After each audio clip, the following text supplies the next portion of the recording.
अपनी संस्कृति में कला प्रदर्शन के माध्यम से गजल को जोड़ते हुए नोएडा स्थित मारवा स्टूडियो में तीसरा महफिल गजल का आयोजन किया गया। द्वीप प्रज्वलन एवं गणेश वंदना के साथ कार्यक्रम की शुरुआत की गई। कार्यक्रम में मीडिया, टीवी, कला और संस्कृति से जुड़े कई अतिथिगण ने अपनी उपस्थिति दर्ज कराई। इनमें तेजेंद्र शर्मा MBE, पत्रकार और लेखक लंदन, गुरुजी गौतम ऋषि, प्रसिद्ध ज्योतिषी गौतम अधिकारी, संचार अधिकारी अखिल भारतीय गुरुकुल और गौशाला रिसर्च फाउंडेशन, जसवंत सिंह नामधारी, उपाध्यक्ष अंतर्राष्ट्रीय संगठन नामधारी के सिख, ऋषभ मल्होत्रा, संस्थापक आविष्कारशील उद्यमी, पंडित दीपक महाराज, प्रसिद्ध कथक प्रतिपादक, अशोक पुरी, अध्यक्ष अधिक publication private limited, Meetu Puri, president of confederation women entrepreneurs COW, जियो बॉबी, प्रबंध भागीदार kites craft production LLP, Ajay Kumar, निदेशक शिक्षाविद AAFT मौजूद रहे। कार्यक्रम में उपस्थित अतिथियों को राज कपूर पुस्तक भेंट कर उनका स्वागत किया गया।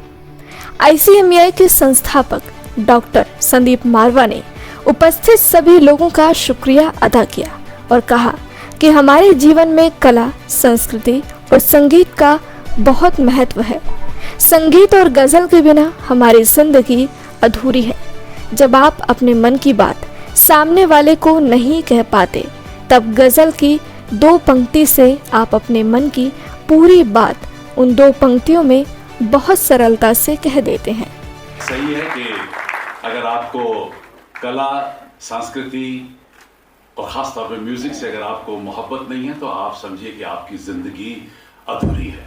ऐसा मेरा मानना है। मैंने जिंदगी के बहुत सारे पल जो हैं वो संगीत के साथ गुजारे हैं। सिर्फ मैंने गाया ही नहीं है, मैंने सीखा भी है।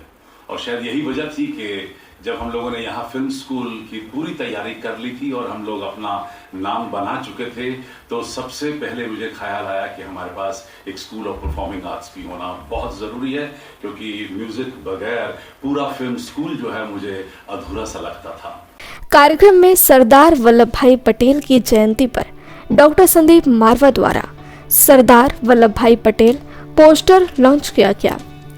कार्यक्रम में स्टूडेंट्स ने अपनी गजलों से कार्यक्रम में 4 चांद लगा दिए। कार्यक्रम में तेजेंद्र शर्मा ने अपनी बात किताब सभी अतिथिगण को दी। कार्यक्रम के अंत में संदीप मारवा ने अतिथिगण और सभी स्टूडेंट्स का धन्यवाद किया। मैं बचपन से म्यूज़िक के साथ जुड़ा हुआ हूँ। पहले मैं अपने स्कूल म्यूज़िक कोर में था, फिर मैं अपने कॉलेज के म्यूज़िक कोर में था, फिर मैंने म्यूज़िक को फॉर्मल तरीके से सीखा। उमा शंकर चंदोला जी से, विलायत हुसैन सागर साहब से मैंने म्यूज़िक को सीखा। फिर मैं इस मकाम तक पहुंचा जहां मैं ग्रुप शोज़ और सिंगल शोज़ गज़ल के मैंने देने शुरू कर दिए। और दिल्ली का शायद कोई ऐसा थिएटर बचा होगा जहां मैंने परफॉर्मेंस ना दी हो। लेकिन मैंने इस बात को रियलाइज़ किया कि शायद मुझे इससे कुछ ज़्यादा करना है, और शायद यही वजह थी कि मेरा रुख म्यूज़िक से ऊपर उठकर सिनेमा की तरफ चला गया। और म्यूज़िक वो सिनेमा का खुद ब खुद एक हिस्सा है। और जब हम लोगों ने यहाँ फिल्म स्कूल इस्टेब्लिश कर लिया था, तो उसके बाद मुझे लगा कि अब टाइम आ गया है, हमें एक म्यूज़िक स्कूल भी इस्टेब्लिश करना चाहिए। और मुझे बड़ी खुशी है कि AAFT school of performing arts अपने आप में अब एक बेहतरीन इंस्टीट्यूशन बन चुका है। 300 स्टूडेंट इस वक्त पूरे देश भर से यहाँ आया हुआ है, जो कला की विभिन्न विधाओं को यहाँ पर सीख रहा है। और जिस तरह आज का कार्यक्रम है, ऐसे कार्यक्रम हम लोग हर महीने करते हैं ताकि हमारे स्टूडेंट्स को एक पूरा कॉन्फिडेंस मिल जाए। हकीकत में 3 चीज़ें जो बहुत ज़रूरी होती हैं किसी एक कलाकार को जो गाना जानता है। नंबर 1 कि उसे एक इवेंट मिलना चाहिए, तो उस इवेंट की तैयारी हम लोग यहाँ पूरी करवा देते हैं। दूसरा, वो चाहता है कि मुझे कहीं ना कहीं रेडियो में गाने का मौका मिले, इसलिए हमारे पास आज 3 रेडियो स्टेशन हैं, रेडियो नोएडा, रेडियो मुंबई और रेडियो रायपुर। तीनों में हमारे स्टूडेंट्स को भाग लेने का पूरा मौका मिलता है। और तीसरी सबसे बड़ी बात होती है कि उसे टेलीविज़न और सिनेमा से जुड़ने की हमेशा चाहत रहती है। तो हमने उसके इंटरव्यूज़, उनके शोज़ टेलीविज़न पे भी हम लोग दर्शाते हैं। और क्योंकि मैं खुद फिल्म मेकर हूँ और मैं साल की तकरीबन 100 शॉर्ट फिल्में बनाता हूँ, तो उनमें भी उन्हें कहीं गाने का मौका मिलता है, चाहे वो फिल्मों का हिस्सा हो गाना या बैकग्राउंड या ओपनिंग म्यूज़िक हो गाने का। तो अब तक दुनिया के अंदर ये एकमात्र ऐसा म्यूज़िक स्कूल बन पाया है जहाँ स्टूडेंट को कोर्स के दौरान वो सारी चीज़ें प्राप्त हो जाती हैं जिसकी उम्मीद लेकर एक स्टूडेंट किसी म्यूज़िक स्कूल के अंदर एंटर होता है। लिखते हुए अब करीब 42-43 साल हो गए हैं। मैं एक विद्यार्थी के तौर पे लिखा करता था, फिर उसके बाद अंग्रेज़ी में लेखन हुआ। मेरी पत्नी का इन्फ्लुएंस मुझ पे हुआ तो मैंने हिंदी में लिखना शुरू किया। तो हिंदी की पहली रचना जो बड़े अखबार में छपी थी वो 1980 में छपी थी। तो उसके बाद से लगातार कहानियाँ, गज़लें, कविताएं लिख रहा हूँ। मुझे लगता है कि गज़ल की सबसे बड़ी ख़ासियत ये है कि जो बात आप 20 पेज की कहानी में नहीं कह सकते, 200 पेज के उपन्यास में नहीं कह सकते, वो गज़ल के एक शेर में कह सकते हैं। तो देखिए, बड़े शायर जो होते हैं कैसे एक ही बात को अलग ढंग से कहते हैं कि गालिब कहते हैं कि यूं तो मालूम है जन्नत की हकीकत, लेकिन दिल के बहलाने को गालिब की ख्याल अच्छा है। और उसी को शैलेंद्र कहते हैं कि तू जिंदा है, तू जिंदगी की जीत पे यकीन कर, अगर कहीं है स्वर्ग, ये अगर बड़ा इम्पोर्टेंट है, अगर कहीं है स्वर्ग तो उतार ला ज़मीन पर।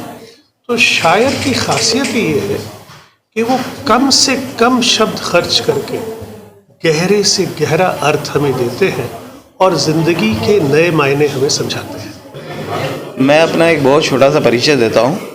मेरे पिता, मेरे गुरु स्वर्गीय पद्म विभूषण पंडित बिरजू महाराज जी, जिनको किसी भी कोई भी परिचय के मोहताज नहीं है वो। और जैसा कि आप सभी लोग जानते ही हैं कि उन्होंने जो काम किया है इस कला क्षेत्र में रह के, संगीत के क्षेत्र में, वो बड़ा ही सराहनीय है, बड़ा कमाल किया। मैं उन्हीं के पदचिन्हों पे चल रहा हूँ। और आज यहाँ आके जो मैंने एक महफिल देखी यहाँ गज़लों में, और युवाओं के अंदर वो जो उभरती हुई वो जो भावना मैंने देखी, वो देख के मुझे बड़ा अच्छा लगा कि चलो अच्छा है कि गज़लों की तरफ रुझान जा रहा है। अभी थोड़ी देर पहले मैं ये भी कह रहा था कि कितनी चीज़ें हैं हम लोगों के इंडियन क्लासिकल म्यूज़िक और डांस में, कितने ताल हैं, कितने तालों के उसके संगम हैं जीवन के। तो अगर हम उस पर थोड़ा सा ध्यान केंद्रित करें अपना, तो एक जीवन भी कम लगता है, वो पूरा ही नहीं हो पाता है। देखो, ये कार्यक्रम जो हो रहा है, ये जो नए बच्चे सीख रहे हैं उनके लिए तो बढ़िया है ही है। बाकी क्या है कि म्यूजिक जो है, खासकर गज़ल प्रोग्राम है, गज़ल जो है वो आदमी अगर टेंशन में भी हो ना तो फिर भी गज़ल सुन के सुकून मिलता है, अगर खुशी हो फिर भी। और वैसे भी एक संगीत है जो ना वो इंसान के जीवन का ना एक हिस्सा है। जैसे आप खाते हो, रोटी ज़रूरी है, सांस लेना ज़रूरी है, वैसे ही संगीत ज़रूरी है।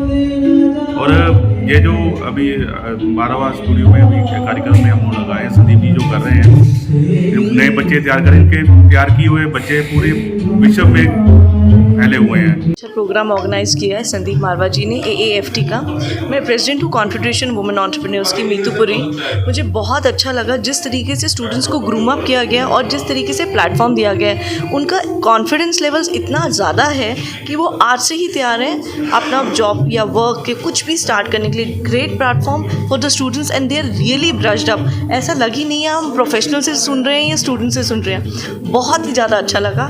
Thank you so much to Sandeep Marwa ji for giving making me guest of honour for this programme. I am really loved the programme. देखिए, आज का प्रोग्राम जो है ये बहुत ही बढ़िया रहा है। और आज विशेष रूप से जो युवा पीढ़ी है उनके लिए कि जो अपनी संस्कृति से भटक रहे हैं, क्योंकि संस्कृति में कला, संगीत, डांस, म्यूजिक ये सभी आते हैं। तो मैं चाहूँगा कि भाई आज जिस तरह से मारवा स्टूडियो के जो संस्थापक हैं संदीप मारवा सर, तो पूरे वर्ल्ड वाइड जिस तरीके से उन्होंने युवा पीढ़ी के लिए जो युवाओं को प्रोत्साहित करते हुए उनके इस कला को पूरे विश्व भर में जो फैला रहे हैं, और कहीं ना कहीं हर समय कुछ ना कुछ उनकी जो प्रोग्राम्स के माध्यम से जो युवाओं को प्रोत्साहित करते हैं, तो मेरा मानना है कि इस तरह से कार्यक्रम होते रहने चाहिए।